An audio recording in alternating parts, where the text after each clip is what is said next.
ನ್ಯಾಯಪರ. ಅತ್ಯಾಚಾರ ಆರೋಪಿಗೆ 20 ವರ್ಷ ಕಠಿಣ ಜೈಲು ಶಿಕ್ಷೆ. ಅತ್ಯಾಚಾರ ಪ್ರಕರಣದ ಆರೋಪಿಗೆ ಮಡಿಕೇರಿ 3ನೇ ಅಧಿಕ ಜಿಲ್ಲಾ ಮತ್ತು ಸತ್ರ ನ್ಯಾಯಾಲಯ ಒಟ್ಟು 20 ವರ್ಷಗಳ ಕಠಿಣ ಜೈಲು ಶಿಕ್ಷೆ ಮತ್ತು ರೂ. 5,000 ದಂಡ ತೀರ್ಪು ನೀಡಿದೆ.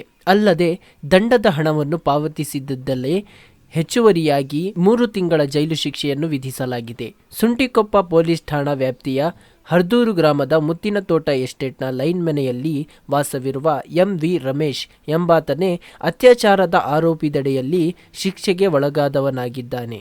ಆರೋಪಿ ರಮೇಶ್ 2021ರಲ್ಲಿ ಅಪ್ರಾಪ್ತ ಬಾಲಕಿಯ ಮೇಲೆ ಅತ್ಯಾಚಾರ ಎಸಗಿದ್ದ.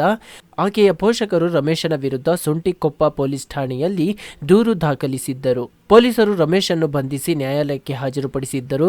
ಪ್ರಕರಣದ ಸಂಪೂರ್ಣ ತನಿಖೆ ಕೈಗೊಂಡ ತನಿಖಾಧಿಕಾರಿಗಳಾದ ಕುಶಲನಗರ ವೃತ್ತ ಎಂ. ಮಹೇಶ್ ಮತ್ತು ಸಿಬ್ಬಂದಿಗಳು ಆರೋಪಿಯ ವಿರುದ್ಧ ಸೂಕ್ತ ಸಾಕ್ಷ್ಯಾಧಾರಗಳನ್ನು ಕಲೆ ಹಾಕಿ 2021ರಲ್ಲಿ ಮಡಿಕೇರಿಯ 3ನೇ ಅಧಿಕ ಜಿಲ್ಲಾ ಮತ್ತು ಸತ್ರ ನ್ಯಾಯಾಲಯಕ್ಕೆ ದೋಷಾರೋಪಣಾ ಪತ್ರವನ್ನು ಸಲ್ಲಿಸಿದ್ದರು.